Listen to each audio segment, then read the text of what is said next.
हमारे क्लाइंट जो एक लोकल रो हनी प्रोड्यूसर है, उसके पास एक हाई क्वालिटी रो प्रोडक्ट था, लेकिन मार्केट में उसका सही वैल्यू नहीं मिल रहा था।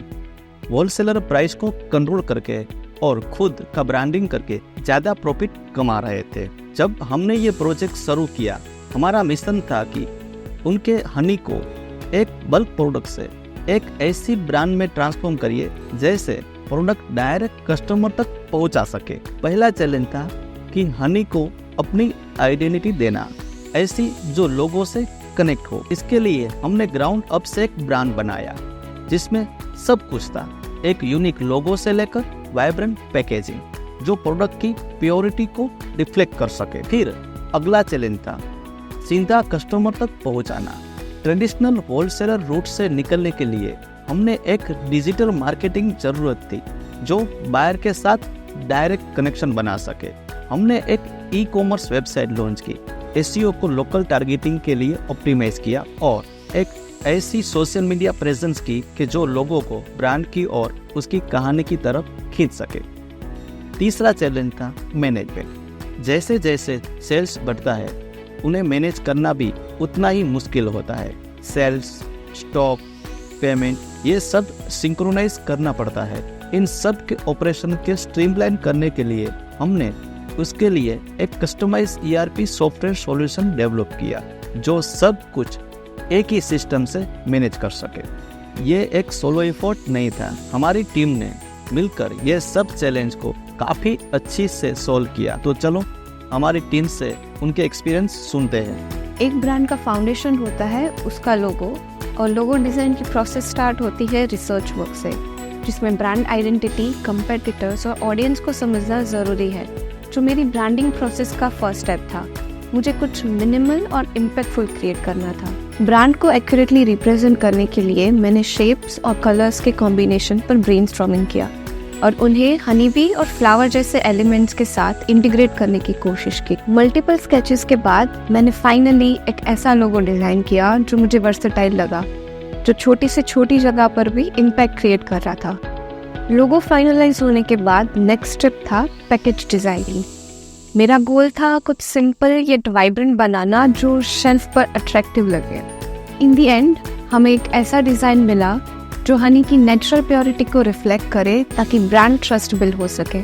ब्रांडिंग तो हो गया, लेकिन जब किसी बिजनेस को ऑनलाइन लेके जाना हो तब डिजिटल मार्केटिंग सबसे ज़्यादा इम्पोर्टेंट है। और डेजर्ट भी हनी के लिए ऑनलाइन प्रेजेंस बनाना और भी ज़्यादा क्रूशियल था, क्योंकि रिटेल मार्केट में उनके लिए एक नई शुरुआत थी। तो हमारी स्ट्रेटेजी का पर्पस था एक स्ट्रॉन्ग ऑनलाइन प्रेजेंस बनाना जिसमें ब्रांड अवेयरनेस बने और कस्टमर के साथ कनेक्शन भी बिल्ड हो सके।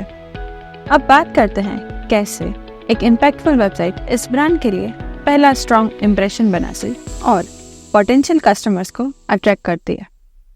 वेबसाइट के लिए मेरा गोल था एक प्रीमियम फील देना, क्योंकि जब लोग वेबसाइट पर आए तो वेबसाइट की क्वालिटी से ट्रस्ट बिल्ड हो सके और प्रोडक्ट खरीदने का मन करे। अगर वेबसाइट हाई क्वालिटी लगेगी तो लोग विश्वास करेंगे कि प्रोडक्ट भी वैसा ही होगा। लेकिन वेबसाइट को लोगों तक पहुंचाने के लिए एसईओ की भी ज़रूरत है। एसईओ डिजिटल मार्केटिंग का एक बहुत इंपॉर्टेंट पार्ट है। डेजर्ट भी हनी के लिए हमने लोकल फर्स्ट अप्रोच यूज़ किया। एक नए ब्रांड के लिए नेशनल लेवल पे कम्पीट करना प्रैक्टिकल नहीं था, इसलिए हमने गुजरात, स्पेशली कच्छ और अहमदाबाद के एरियाज को टारगेट किया और वहाँ ब्रांड वैल्यू बनाई। एडवांस एसईओ टूल्स यूज़ करके हमने अपने ब्रांड्स के लिए रेलेवेंट कीवर्ड्स आइडेंटिफाई किए जो हाई सर्च वॉल्यूम और लो कंपटीशन में बिलोंग करते हैं। जब बात आती है वाइडर ऑडियंस तक पहुंचने की, तब हम सोशल मीडिया को कैसे अंडर एस्टिमेट कर सकते हैं। सोशल मीडिया प्लेटफॉर्म पर करोड़ों लोग एक्टिव हैं जो ब्रांड को सीधा अपने ऑडियंस से कनेक्ट होने का चांस देते हैं। सोशल मीडिया के लिए हमने ऐसी कंटेंट स्ट्रेटजी प्लान की जो हमारे फॉलोअर्स को एजुकेट और एंगेज दोनों करे। हम चाहते हैं कि हमारे पेज से ऑडियंस को वैल्यू मिल सके। अगर हमें कस्टमर को सिर्फ प्रोडक्ट बेचना होता तो हम सोशल मीडिया पर सिर्फ प्राइस और पैकेजिंग पर फोकस करते, लेकिन हमें उन्हें एंगेज करना है। इसलिए हमने ऐसी स्ट्रेटजी डिज़ाइन की जिसमें हनी के हेल्थ बेनिफिट्स, अलग अलग फ्लेवर्स के इंसाइट, वेलनेस और स्किन केयर टिप्स लोगों तक पहुंचा सके और उन्हें बता सके कि डेजर्ट बी का हनी ऑर्गेनिक, ऑथेंटिक और टेस्ट में भी अनबीटेबल है। अल्टीमेटली डिजिटल मार्केटिंग से हम डेजर्ट बी के लिए एक ऐसी ऑनलाइन प्रेजेंस बना रहे हैं जिससे कस्टमर को ट्रस्ट बिल्ड हो सके।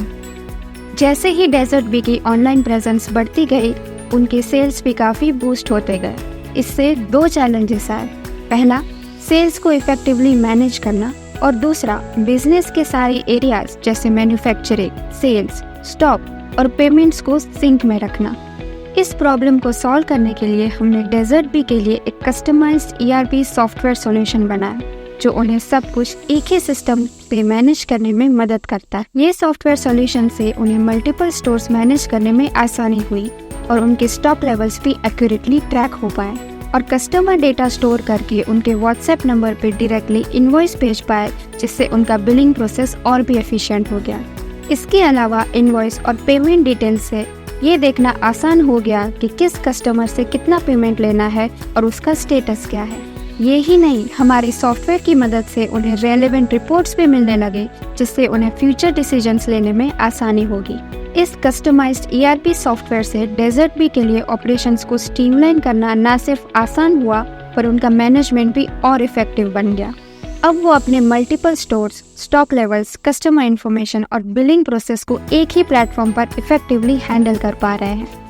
आर्काइव्स की टीम के इतने एफर्ट्स के बाद डेजर्ट बी को क्या फ़ायदा हुआ, ये हम उन्हीं से सुन लेते हैं। અમારું ડેઝર્ટ બી આની એનો જે કામ કર્યું હોય એ આર્કાઇવે કર્યું, અને છેલ્લા અમે લગભગ 7 વર્ષથી આ કામ કરીએ અને કચ્છમાં ટોપમાં અમારું કામ એ ઘણી જગ્યાએ અમે ભરે, અમદાવાદ છે, રાજકોટ છે, વડોદરા છે, તો આ બધી જગ્યાએ અમે ભર્યા। અમારું સ્ટીકર લગભગ 5 વખત બદલ્યું રહે, અમારી કંપનીનું નામ પણ 3-4 વખત બદલી ગયું, પણ ક્યાંય એવી ક્વોલિટી ન મળી કે જે અમને મજા આવે, ગ્રાહકોને પણ મજા આવે। પહેલી વખત અમને આ કંઈ જે આ બનાવી દીધું મેં, એને વેબસાઇટ છે, લોગો છે, સ્ટીકર છે, બોટલ છે, કે જેમ બ્રાન્ડેડ કંપની હોય એની સરખામણી અમને પહોંચાડી દીધા અને અમે બહુ મજા આવી એમ, અને આવા જ કામ કરે કંઈ બસ.